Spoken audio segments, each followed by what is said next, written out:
Hi ಎಲ್ರಿಗೂ. ಏನಿವತ್ತು ನವ್ಯವರು ಇಸ್ಕಿದ ಬೇಳೆಲಿ ಏನೋ ಮಾಡ್ತಾ ಇದ್ದಾರೆ ಅಂತ ಅನ್ಕೋತಾ ಇದ್ದೀರಲ್ವಾ? ಎಸ್ ಹೌದು, ಇವತ್ತು ಇಸ್ಕಿದ ಬೇಳೆ ಸಾಂಬಾರು ಯಾವ ರೀತಿ ಮಾಡೋದು ಅಂತ ಹೇಳ್ಕೊಡ್ತಾ ಇದ್ದಾರೆ ಅಮ್ಮ. ಸೊ ಎಲ್ಲರಿಗೂ welcome back to my YouTube channel. ಎಲ್ಲರೂ ಹೇಗಿದ್ದೀರಾ, ಚೆನ್ನಾಗಿದ್ದೀರಾ ಅಂತ ಅನ್ಕೋತಾ ಇದ್ದೀನಿ. ಸೊ ಇಲ್ಲಿ ಇಸ್ಕಿದ ಬೇಳೆ ಸಾಂಬಾರು ಮಾಡೋಕ್ಕೆ ಒಂದು ದೊಡ್ಡ ಕುಕ್ಕರ್ ತೊಗೊಂಡಿದ್ದಾರೆ.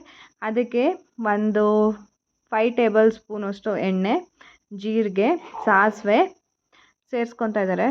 ಇಲ್ಲಿ ತುಂಬ ಪೇಷನ್ಸ್ ಬೇಕು ಅಲ್ವಾ, ಅದು ಮಾತ್ರ ಸಿಡಿಯೋಲ್ಲ, ನಾವು ಸಿಡಿಯೋವರೆಗೂ ಬಿಡಲ್ಲ. ಅದು ಸಿಡ್ದಿದ್ದಾದಮೇಲೆ ಕರ್ಬೇವಿನ ಸೊಪ್ಪು, ಆನಿಯನ್ ಸೇರಿಸ್ಕೊತಾ ಇದ್ದೀವಿ. ಈರುಳ್ಳಿ ಏನು ಜಾಸ್ತಿ ಫ್ರೈ ಆಗೋದೇನು ಬೇಡ, ಸ್ವಲ್ಪ ಫ್ರೈ ಆದಮೇಲೆ ಇಸ್ಕಿಟ್ಕೊಂಡಿರ್ತೀವಲ್ಲ ಕಾಳು, ಅದನ್ನು ಸೇರಿಸ್ಕೋಬೇಕು. ನೋಡಿ, ಇನ್ನೊಂದು ಸ್ವಲ್ಪ ಫ್ರೈ ಆದರೆ ಸಾಕು. ಅದಕ್ಕೆ ಕಾಳುಗಳನ್ನ ಸೇರಿಸ್ಕೊಂಡು ಅದ್ರ ಜೊತೆ ತುಂಬ ಚೆನ್ನಾಗಿ ಫ್ರೈ ಮಾಡಬೇಕು. ಹಸಿ ವಾಸನೆ ಹೋಗೋವರೆಗೂ ಇದು ಕಾಳುಗಳದ್ದು ತುಂಬ ಚೆನ್ನಾಗಿ ಫ್ರೈ ಮಾಡ್ಕೋಬೇಕಾಗುತ್ತೆ, ಅವರೆಕಾಳು ಮಾತ್ರ.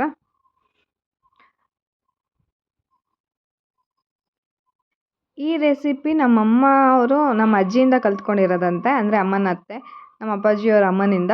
ಸೊ ನಮ್ಮ ದೊಡ್ಡಮ್ಮಂದಿರಿಬ್ಬರು ಕೂಡ ಇದೇ ರೀತಿ ಇಸ್ಕಿದ ಬೇಳೆ ಸಾಂಬಾರು ಮಾಡ್ತಾರೆ. ನಮ್ಮ ಅಜ್ಜಿ ತುಂಬ ಚೆನ್ನಾಗಿ ಮಾಡ್ತಾಯಿದ್ರು, ತುಂಬ ಟೇಸ್ಟಿಯಾಗಿರ್ತಾಯಿತ್ತು. ಸೊ ಇಲ್ಲಿ ಫ್ರೈ ಮಾಡ್ಕೋತಾ ಇದ್ದಾರೆ ಚೆನ್ನಾಗಿ.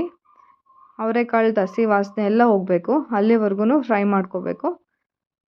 ಈ ಸ್ಟೆಪ್ ಮಾತ್ರ ಸ್ವಲ್ಪ ಪೇಷನ್ಸಿಂದ ಮಾಡಬೇಕಾಗುತ್ತೆ. ಸೊ ಯಾರಿಗೆಲ್ಲ ಇಷ್ಟ ಇಸ್ಕಿದ ಬೇಳೆ ಸಾಂಬಾರು? ಸೊ ಇದು ಫ್ರೈ ಆಗೋ ಅಷ್ಟರೊಳಗೆ ಮಸಾಲೆಗೆ ಏನೇನು ಬೇಕು ಅಂತ ಅಮ್ಮ ರೆಡಿ ಮಾಡ್ಕೋತಾ ಇದ್ದಾರೆ. ಈರುಳ್ಳಿ ಒಂದು, ಸ್ವಲ್ಪ ಜೀರಿಗೆ ಹಾಕ್ಕೊಂಡಿದ್ದಾರೆ ಹಸಿದು, ಅದು ಹುರಿದಿಲ್ಲ, ಇದು ಹುರಿದಿದ್ದಾರೆ. ಒಂದು ಈರುಳ್ಳಿ, ಒಂದು ಟೊಮೊಟೊ, ಕರಿಬೇವಿನ ಸೊಪ್ಪು, ಬೆಳ್ಳುಳ್ಳಿ, ಜೀರಿಗೆ ಇಷ್ಟು ಒಂದು ಕಡೆ ಫ್ರೈ ಮಾಡಿ ಇಟ್ಕೊಂಡಿದ್ದಾರೆ.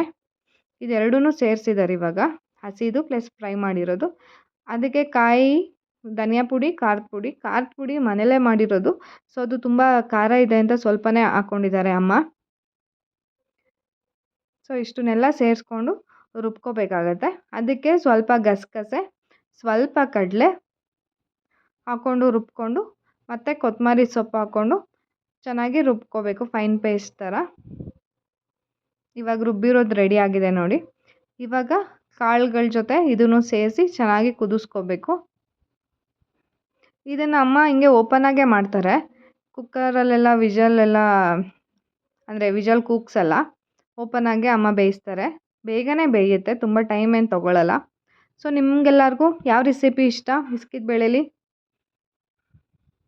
ಅಂದರೆ ರೊಟ್ಟಿ ಇಷ್ಟ ಆಗುತ್ತಾ? ಅಂದರೆ ಇಸ್ಕಿದ ಬೇಳೆ ರೊಟ್ಟಿ, ಊಸ್ಲಿ, ಇವಾಗ ವಡೆ, ತುಂಬ ರೆಸಿಪೀಸ್ ಮಾಡ್ತಾರೆ ಇಸ್ಕಿದ ಬೇಳೆಲಿ ಅಲ್ವಾ? ಅಂದರೆ ಇಸ್ಕಿದ ಬೇಳೆ ಸಾಂಬಾರು ಯಾವ್ದು ಜೊತೆ ಕಾಂಬಿನೇಷನ್ನಾಗಿ ತಿನ್ನೋಕ್ಕೆ ಇಷ್ಟಪಡ್ತೀರಾ? ನಮ್ಮ ಮನೇಲಿ ಮುದ್ದೆ, ಇಡ್ಲಿ, ಶಾವಿಗೆ ಈ ಥರ ತಿನ್ನೋಕ್ಕೆ ಇಷ್ಟಪಡ್ತಾರೆ. ನೋಡಿ ಇವಾಗ ಕುದೀತಾ ಇದೆ. ಇನ್ನೊಂದು 5 ಮಿನಿಟ್ಸ್ ಕುದಿಸ್ಕೋಬೇಕು ಚೆನ್ನಾಗಿ, ಬೆಂದ್ಬಿಡುತ್ತೆ ಬೇಗನೆ ಕಾಳುಗಳು. ಅಷ್ಟರೊಳಗೆ ಅಮ್ಮ ಮುದ್ದೆ ಮಾಡ್ಕೋತಾ ಇದ್ದಾರೆ. ನೋಡಿ ಇವಾಗ ಸಾಂಬಾರು ಆಗಿದೆ ಆಲ್ಮೋಸ್ಟ್. ತುಂಬ ಚೆನ್ನಾಗಿ ಬೇಯ್ದಿದೆ ಕಾಳೆಲ್ಲ. ಸೊ ನಿಮಗೆಲ್ಲ ಯಾವ ಕಾಂಬಿನೇಷನ್ ಜೊತೆ ಇಸ್ಕಿದ ಬೇಳೆ ತಿನ್ನಬೇಕಂತ ಇಷ್ಟ ಆಗುತ್ತೆ ಅಂತ ಕಮೆಂಟ್ ಮಾಡಿ ತಿಳಿಸಿ. ಸೊ ನೋಡಿ, ಬಿಸಿ ಬಿಸಿ ಮುದ್ದೆ ಜೊತೆ ಇಸ್ಕಿದ ಬೇಳೆ ಸಾಂಬಾರು ರೆಡಿ ಆಗಿದೆ. So thank you for watching. ನನ್ನ ಚಾನಲ್ನ ಸಬ್ಸ್ಕ್ರೈಬ್ ಮಾಡ್ಕೊಂಡು ನೋಡಿ. ಧನ್ಯವಾದ. ಶುಭ ದಿನ.